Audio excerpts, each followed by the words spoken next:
विकन।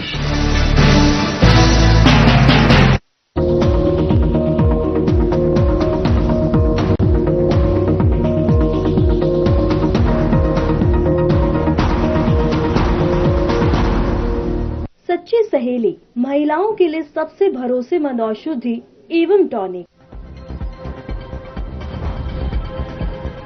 चंडीगढ़ स्थित पंजाब बीजेपी कार्यालय में कार्यक्रम आयोजित सीएम नैब सिंह सैनी ने की शिरकत। युवाओं को कराया सीएम सैनी ने पार्टी में शामिल।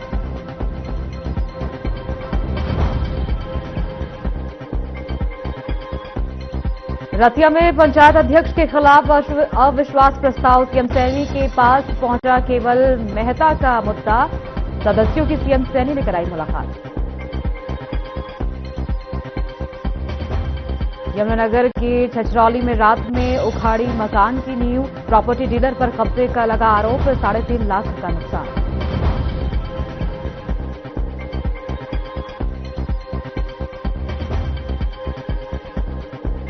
यमुनानगर में खैर माफियाओं पर वन विभाग की बड़ी कार्रवाई। 114 पीस देश कीमती लकड़ी बरामद। आरोपी हुए फरार। 4 की पहचान।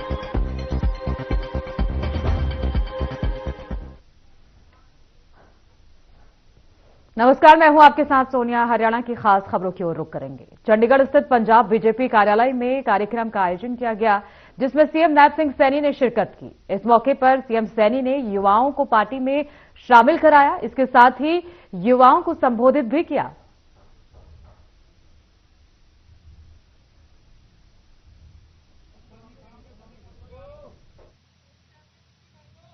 ਅਸੀਂ ਵੇਖਦੇ ਰਹੇ ਹਾਂ ਪਿਛਲੇ 11 ਵਰਸਾਂ ਦੇ ਵਿੱਚ ਦੇਸ਼ ਦੇ ਯਸ਼ਸਵੀ ਪ੍ਰਧਾਨ ਮੰਤਰੀ ਆਦਰਣੀय ਨਰਿੰਦਰ ਮੋਦੀ ਜੀ ਨੇ ਦੇਸ਼ ਨੂੰ ਕਿਸ ਉਚਾਈ ਤੇ ਪਹੁੰਚਾਉਣ ਦਾ ਕੰਮ ਕੀਤਾ ਹੈ। ਅੱਜ ਅਗਰ ਦੇਖੀ ਤਾਂ ਦੁਨੀਆ ਦੇ ਵਿੱਚ ਭਾਰਤ ਦਾ ਨਾਂ ਬੜਾ ਉੱਚਾ ਪਿਛਲੇ 11 ਸਾਲਾਂ ਦੇ ਆਦਰਣीय नरेंद्र मोदी जी ने किया है। साथियों, ये ना ये काम दे जो उन्होंने काम किए ने उन्होंने भारत का नाम पूरी दुनिया के विच गया सी। अज देश गति दे वल्लों आगे बढ़ रहा है।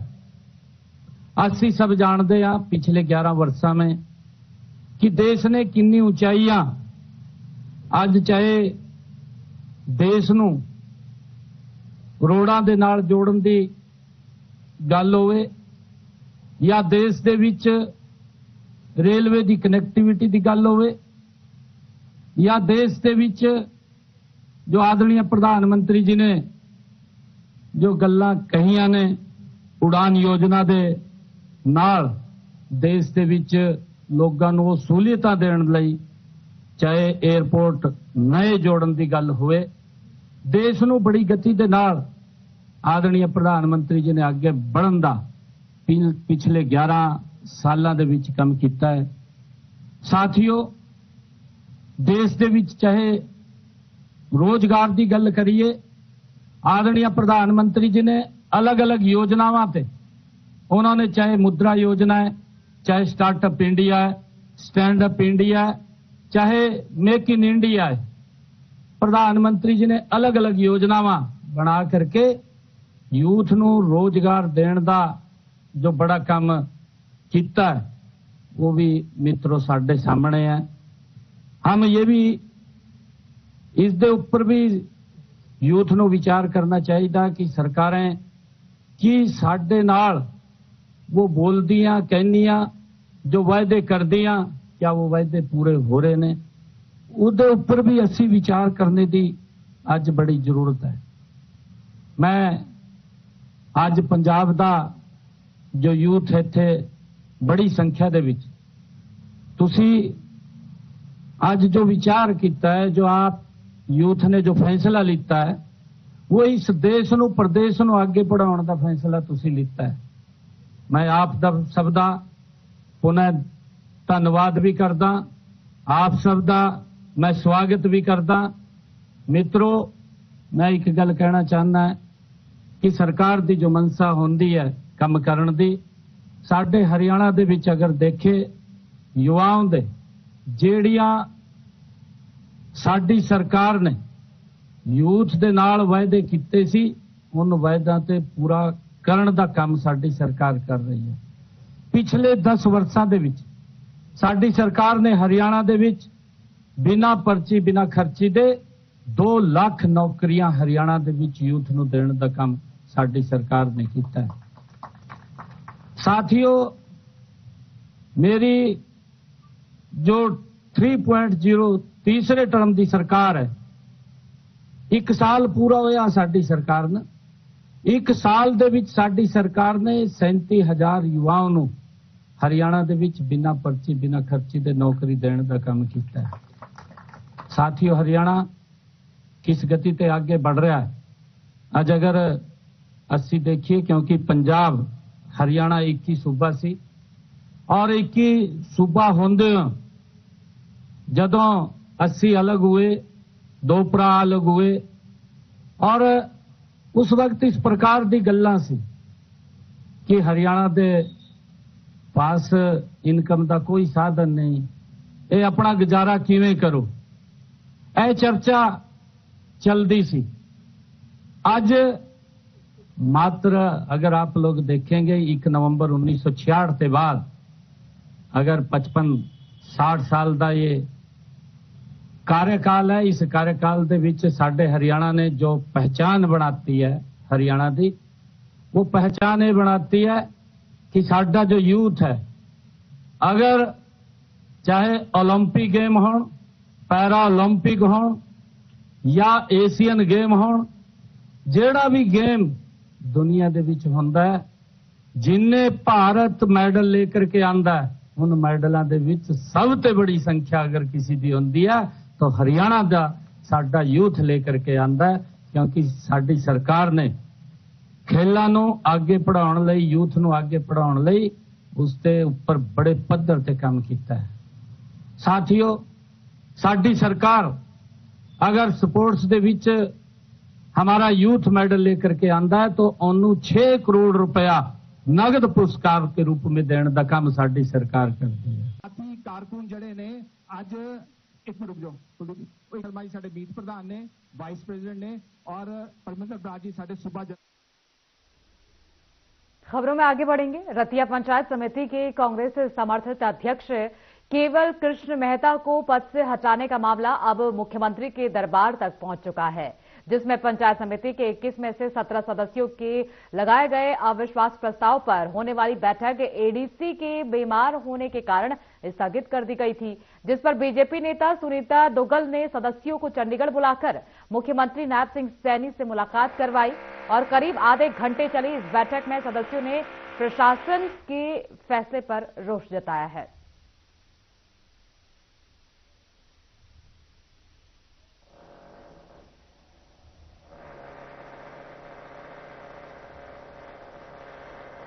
हरियाणा विधानसभा के स्पीकर हरविंद्र कल्याण ने हरियाणा के ऊर्जा, परिवहन और श्रम मंत्री अनिल विज से उनके आवास पर मुलाकात की। आपको बता दें कि इस दौरान उन्होंने मंत्री विज का हालचाल जाना और उनके उत्तम स्वास्थ्य एवं दीर्घायु होने की मनोकामना की है।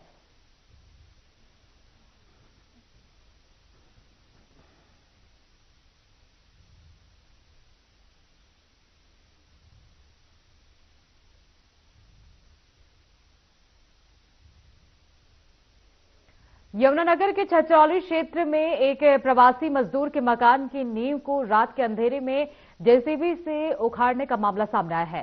पीड़ित मिथिलेश कुमार ने आरोप लगाया कि कमलदीप नामक प्रॉपर्टी डीलर ने उसका प्लॉट कब्जाने की नीयत से फाउंडेशन तोड़वा दिया।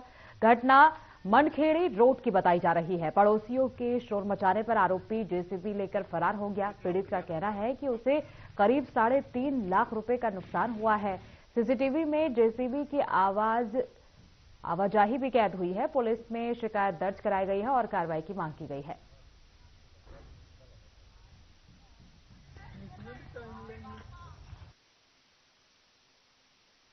ये नींव जी कमलदीप सिंह सरदार ने रात को जेसीबी चलाकर और सारी नींव हमारी बर्बाद कर दी, हमारा काफी नुकसान किया। उसने हमारे को धमका रहा था कि ये प्लाट हमको वापस दे दो। एक हमारे पे झूठा मुकदमा बिलासपुर न्यायालय में डाल रखा है और वो दावा कर रहा है कि तेरे पे कोई सबूत नहीं है कि तू मेरे को पैसा दिया है, इसलिए मैं इस प्लाट पे कब्जा कर लूंगा, तेरा कुछ नहीं होगा और मेरा बहुत पहुंच है, ठीक। और दबंगी के साथ रात को जेसीबी चलाकर और सारा हमारा बर्बाद कर दिया है। इसमें हमारा जी 3-3.5 लाख रुपए का अब तक का नुकसान है। रात के टाइम में 1 बजे जब आवाज सुनी ना बाहर आए तो जेसीबी चल रही थी यहाँ पे, तो मैंने उसको आवाज भी लगाई, वहां भाई द्वार के इधर से ना पाड़ी मैं जो हमारी चल रही है मशीन वो साथ ही चला गया, एकदम साथ ही भाग गया। ये तो आइडिया नहीं है, लेकिन जब मैं उठाना मेरे उठने से 2-3 मिनट बाद चला गया था साथ ही वो। एक जेसीबी थी? एक जेसीबी थी। तो और बंदे भी थे कोई साथ में? तो यहीं के थे ये लोग जो थे? पहचान नहीं है कौन थे, अंधेरा था वहाँ पे, पता लग रहा था यहाँ से। तो जेसीबी चल रही थी ना, जब मैं उसको आवाज दी साथ ही बंद करी और साथ में पास था। यमुनानगर में वन विभाग और वाइल्ड लाइफ टीम ने खैर की बेशकीमती लकड़ी से लदे एक कैंटर को पकड़ा है। कोट गांव के पास गुप्त सूचना पर नाका लगाया गया था। टीम को देखकर खैर माफियाओं ने रास्ता बदलकर साढ़ुड़ा के गांव फैजलपुर की ओर भागने की कोशिश की और बंद गली का फायदा उठाकर फरार हो गए। कैंटर की तलाशी में खैर की लकड़ी के 114 पीस बरामद हुए हैं, जिन्हें पंजाब में बेचने की तैयारी थी। वाइल्ड लाइफ इंस्पेक्टर लीलू राम ने बताया कि 4 आरोपियों की पहचान कर ली गई है। लकड़ी जब्त कर आरोपियों की तलाश जारी है।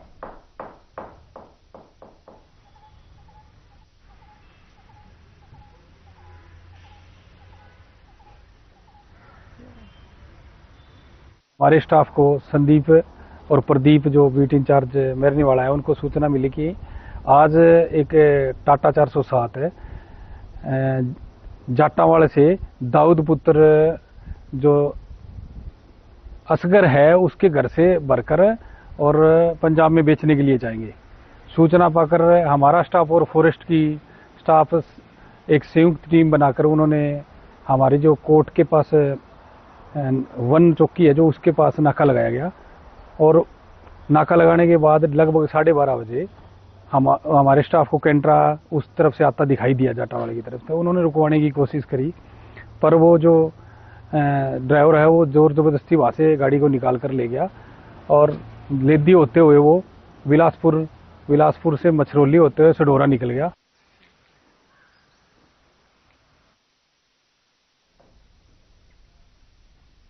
फरीदाबाद के जाजरू मोड़ नेशनल हाईवे पर 5 गाड़ियों और एक ऑटो की आपस में भिड़ंत हो गई, तो वहीं इस हादसे में ऑटो रोड पर ही पलट गया और चालक गंभीर रूप से घायल हो गया। आपको बता दें कि इस दौरान हादसे के बाद नेशनल हाईवे अथॉरिटी की टीम ने मौके पर पहुंचकर घायल को एम्बुलेंस के जरिए सिविल अस्पताल भेजा और रोड पर लगे जाम को भी खुलवा दिया, जिस पर जानकारी देते हुए टीम सदस्य महेश ने बताया कि उनकी पेट्रोलिंग के दौरान ऑटो पलटता हुआ था।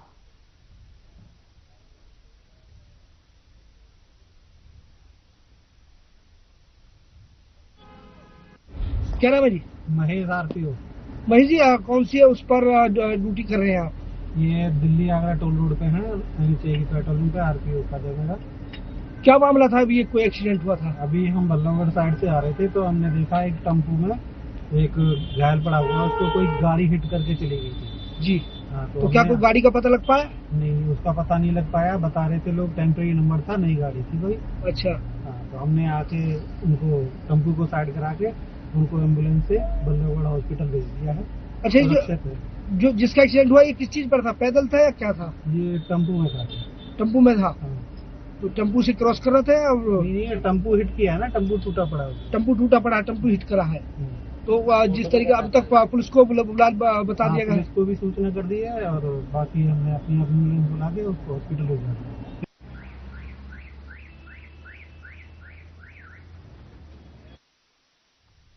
पानीपत में शराब के नशे में एक युवक शहर के बीच से गुजरने वाली ड्रेन में गिरकर डूब गया। घटना का सीसीटीवी फुटेज भी सामने आया है, जिसमें युवक के गिरने के बाद लोग तमाशा देखते रहे और कोई बचाने तक नहीं उतरा। सूचना के करीब 3 घंटे बाद गोताखोर मौके पर पहुंचे और कड़ी मशक्कत के बाद शव को बाहर निकाला। ड्रेन पर ग्रिल न होने को हादसे की बड़ी वजह माना जा रहा है। पुलिस ने शव कब्जे में लेकर शिनाख्त शुरू कर दी है।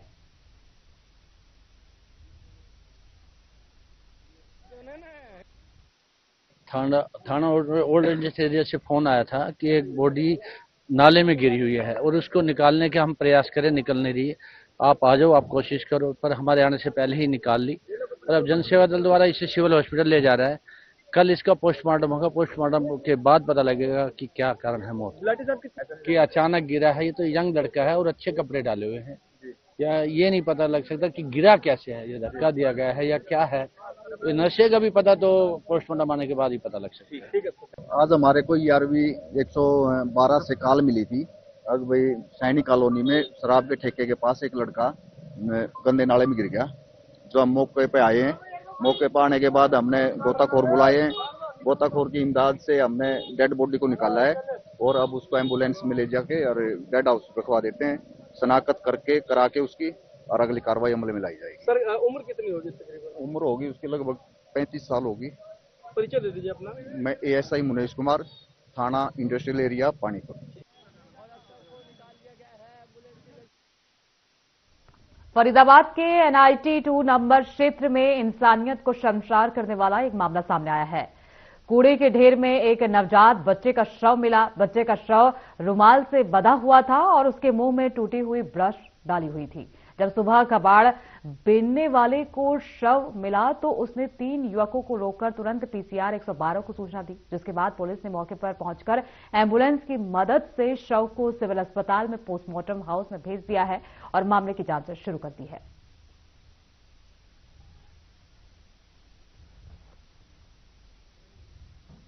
जा रहे थे। अच्छा। जाते हुए फिर हमें किसी ने आवाज दी। अच्छा। वो आया, उसने कहा भैया एक बार चलना है वहाँ पे, किसी बेटा मतलब कोई बच्चा पड़ा जी। समझ नहीं आया एकदम। अच्छा। उसने कहा कि पन्नी में एक बच्चा पड़ा। अच्छा। तीनों भाई थे, राहुल भैया, दिनेश भैया। अच्छा। गए तो उसने बताया बच्चा पड़ा। हमने कहा आपको किसने बताया? कह रहे कूड़ा बिनने वाला था वहाँ पे। अच्छा। उसने बताया। अच्छा। उसने देखा, उसने कहा अपने फोन नहीं करा। नहीं भैया फोन नहीं करा क्योंकि मैं यहाँ का नहीं हूँ, आप देख लो। हमने देखा तो बच्चे के गले में बांध रखा था। अच्छा। मुंह में रुमाल और बिल्कुल न्यूबॉर्न बेबी था, एकदम जैसे नया बच्चा पैदा होता है। बिल्कुल नया। तीनों एक साथ ही थे। हम तो जिम जा रहे थे, उसके सामने हमारा जिम पड़ता है। हाँ जी, हाँ जी। तो हमने देखा कि जिन आवाज लगाई, बच्चा पॉलिथीन में पैक था, कोई न्यूबॉर्न बेबी था, उसके मुंह में कपड़ा डाल के और ब्रश डाल रखा था। तो मेरे मन को टच नहीं किया था। फिर 112 की टीम आई, उन्होंने बोला कि आप छो मत ना। फिर एक एम्बुलेंस आई 112 की, वो लेके चले गए।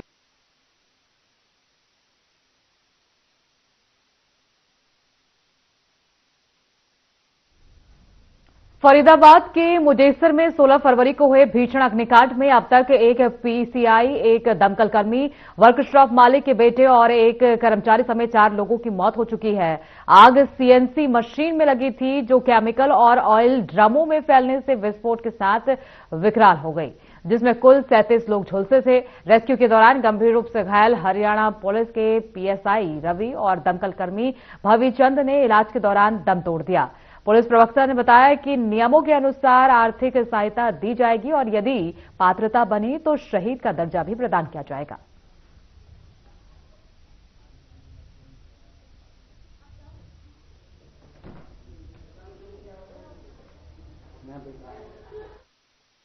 सोलह फरवरी को थाना मुजेसर स्थित सेक्टर 24 में एक कालकाजी लुब्रिकेंट एक वर्कशॉप थी जिसमें आग लग गई थी। उसमें आग लगने के कारण उसमें 37 जो व्यक्ति थे, 3 पुलिस कर्मचारी, 2 फायर ब्रिगेड व अन्य जो 32 व्यक्ति थे, कुल मिलाकर 37 जो व्यक्ति थे वो घायल हो गए थे, जिसके संबंध में थाना मुजेसर में अभियोग पंजीकृत किया गया और अनुसंधान आरंभ किया गया। फोरेंसिक टीम द्वारा मौके का निरीक्षण किया गया। जी, इस मामले में 19 फरवरी को 2 व्यक्तियों की मृत्यु हुई थी।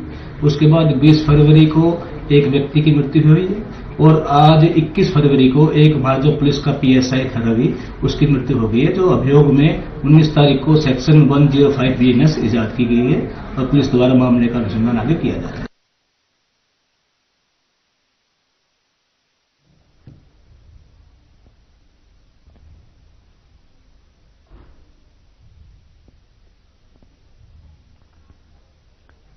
रेवाड़ी के ढाणी ठेठर बाड़ में पंचायत भूमि समतलीकरण के दौरान विवाद खड़ा हो गया। काम के दौरान एक व्यक्ति ने अपनी पोती को JCB मशीन के सामने फेंक दिया, जिसका वीडियो भी सामने आया है। ग्रामीणों के अनुसार जमीन पहले अतिक्रमण मुक्त कराई गई थी। सरपंच प्रतिनिधि ने मामले की शिकायत पुलिस को दी है और जांच के बाद कार्रवाई की जाएगी।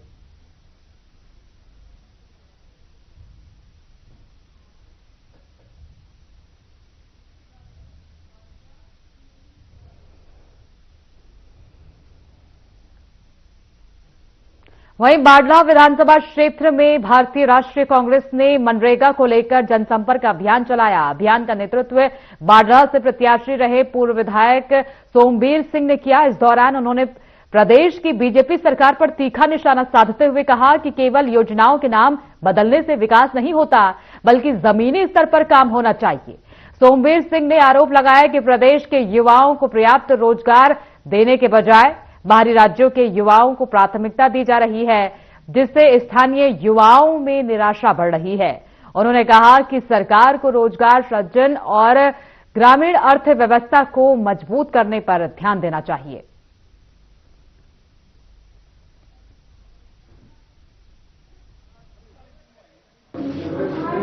यहाँ पे समस्याओं की जो बात है, हर वर्ग दुखी है। बूढ़ों के सामने अभी 2-4 दिन से फर्क पड़ा है, वरना तो बुढ़ापा पेंशन जगह जगह कट रही थी। इनकम दिखा के, साधन दिखा के, किसी की फसल के जे फार्म के पैसे आ गए, उसकी वजह से कट रही थी। लेकिन अब कांग्रेस पार्टी ने इस बात के लिए आवाज उठाई है, तो बीजेपी ने ये कह के कि वे हमने बंद करी थी, काटी को नहीं, अब ये कुछ जगह पेंशन दे रहे, तो ये उम्र के हिसाब से थी, कोई इनकम कर रही।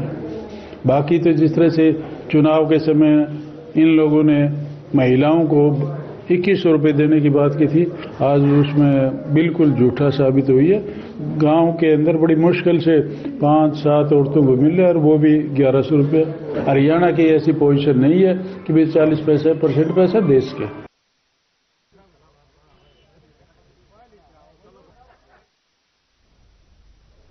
कांग्रेस विधायक जस्सी पेजवाड़ ने 22 फरवरी को अनाज मंडी स्थित अपने नए कार्यालय का उद्घाटन करने की जानकारी दी। मुख्य अतिथि के रूप में सांसद दीपेंद्र हुड्डा और अन्य कांग्रेस सांसद और विधायक रैली को संबोधित करेंगे। विधायक ने कहा कि विपक्ष की जिम्मेदारी है कि वो जनता की समस्याओं को सरकार तक पहुंचाए, और इसके लिए कार्यालय और रैली का आयोजन किया जा रहा है। नारनौंद क्षेत्र में 3 करोड़ से अधिक के विकास कार्य चल रहे हैं, जो 31 मार्च तक पूरे किए जाएंगे, और रैली के जरिए आमजन की समस्याओं को उठाया जाएगा।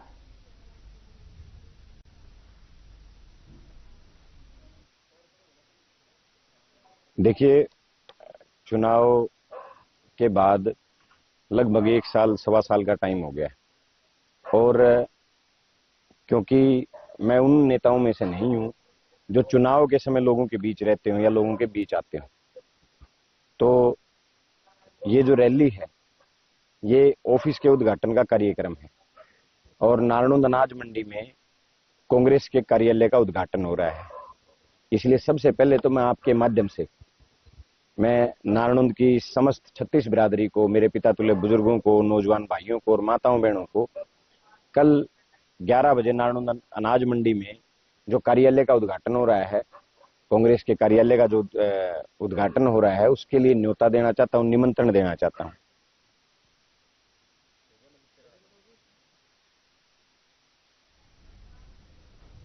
रतिया में जनस्वास्थ्य अभियांत्रिकी विभाग ने अवैध पानी कनेक्शन काटने का अभियान शुरू किया है। शहर में 5.5 करोड़ रुपए का बकाया बिल होने के कारण विभाग ने सख्त रुख अपनाया है। लाली रोड के सर्विस स्टेशनों पर अवैध कनेक्शन काटे जा रहे हैं और पूरे शहर में अभियान जारी रहेगा। विभाग ने चेतावनी दी है कि अवैध कनेक्शन फिर जोड़े जाने पर कार्रवाई होगी।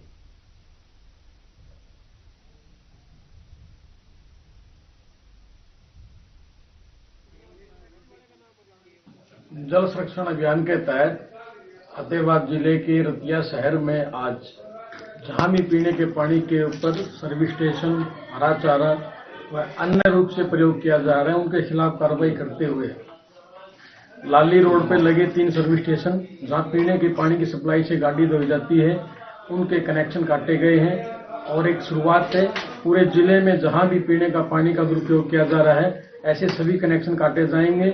और इसके साथ साथ जितना भी शहर में, गांव में पीने के पानी का बिल का बकाया है, उसका रेवेन्यू भी इकट्ठा किया जाएगा।